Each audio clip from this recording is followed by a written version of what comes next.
Vous savez que le Grand Lomé accueille la capitale de notre pays. Et c'est une ville qui croît, c'est un espace qui croît de jour en jour, alimenté par la croissance démographique, les eaux rurales et toutes les activités qu'accueille cette ville capitale et qui est devenue un territoire, puisque nous avons débordé même les limites administratives du Grand Lomé. On parle d'un espace qui accueille les activités essentielles de notre pays.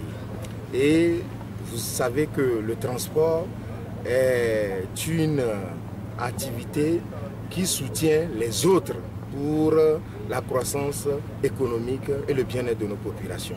Sans transport, vous ne pouvez pas faire de l'industrie, du commerce ou l'éducation même ou la santé. Ce matin, nous avons fait des déplacements pour venir en ce lieu. Et en quoi consistera le plan de mobilité urbaine durable du Grand Lomé? C'est un document de planification de la mobilité sur les 10 prochaines années dans la capitale togolaise, afin que nous puissions avoir une idée sur là où il faut prévoir, par exemple les couloirs de bus, les aires de stationnement, où est-ce qu'on pourra faire les correspondances entre secteur artisanal des transports et secteur structuré des transports. Je veux parler donc des taxis, taxis, moto et bus autral, etc. Où est-ce qu'il faut prévoir les aires de parking relais, etc., etc. Donc, par rapport à cela, il fallait faire une étude. Cette étude commence par une première phase qui est la phase diagnostique. Nous devons avoir une idée précise sur le nombre de déplacements effectués sur le Grand Lomé, ce qu'on appelle le taux de mobilité, nombre de déplacements effectués par personne et par jour. Nous devons avoir une idée précise sur les budgets des ménages consacrés au déplacement. En transport, on dit que si ce budget dépasse 15% des revenus des ménages, ce n'est pas un bon indicateur. Il faut que ça soit en dessous de 15%. Aujourd'hui, nous n'avons pas une idée précise de cela. D'où viennent les gens? Où est-ce qu'ils vont? C'est-à-dire l'origine de leur déplacement, la destination de leur déplacement, et ils se déplacent pour quel motif? Est-ce que c'est pour un motif études, commerce, travail, achat, loisirs?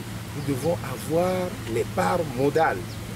Quel type de déplacement est effectué par taxi-moto, taxi-ville, bus autral et tous les autres modes de transport?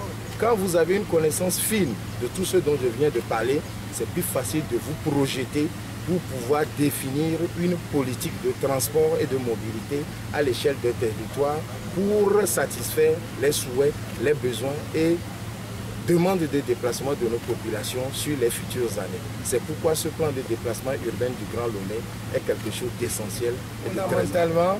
Aujourd'hui, nous répondons à des demandes et souhaits de déplacement dans l'urgence. Vous voyez, avec un plan, vous avez de quoi sous-tendre une vraie politique pour devancer la demande.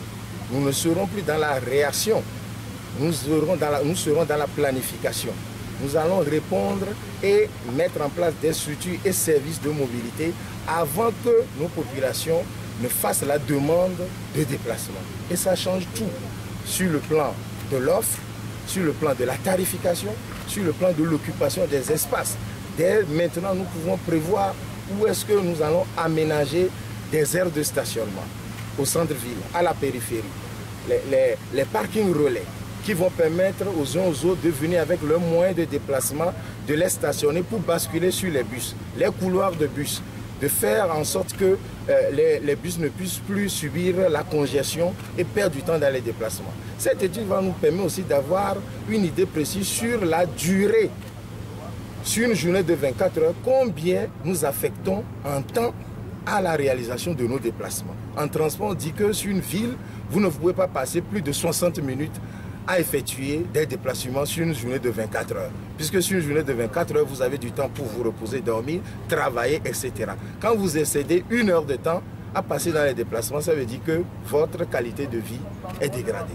Donc aujourd'hui, nous devons avoir ces indicateurs pour mieux dimensionner les déplacements de demain afin que la demande puisse être en phase, en concordance avec l'offre de déplacement qui sera mise en œuvre et projetée. Voilà pourquoi c'est essentiel d'avoir ce plan-là pour soutenir et être un outil d'aide à la décision. Puisque pour pouvoir mesurer les différentes dimensions de nos déplacements, on vous interrogera sur des déplacements effectués la veille.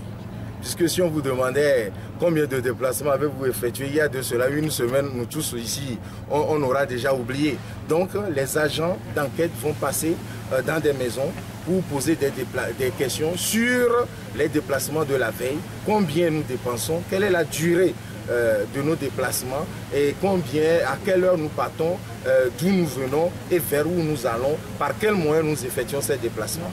Nous demandons à la population de leur réserver un bon accueil, avec une écoute bienveillante, afin que nous puissions avoir la réelle mesure de toutes les dimensions de nos déplacements.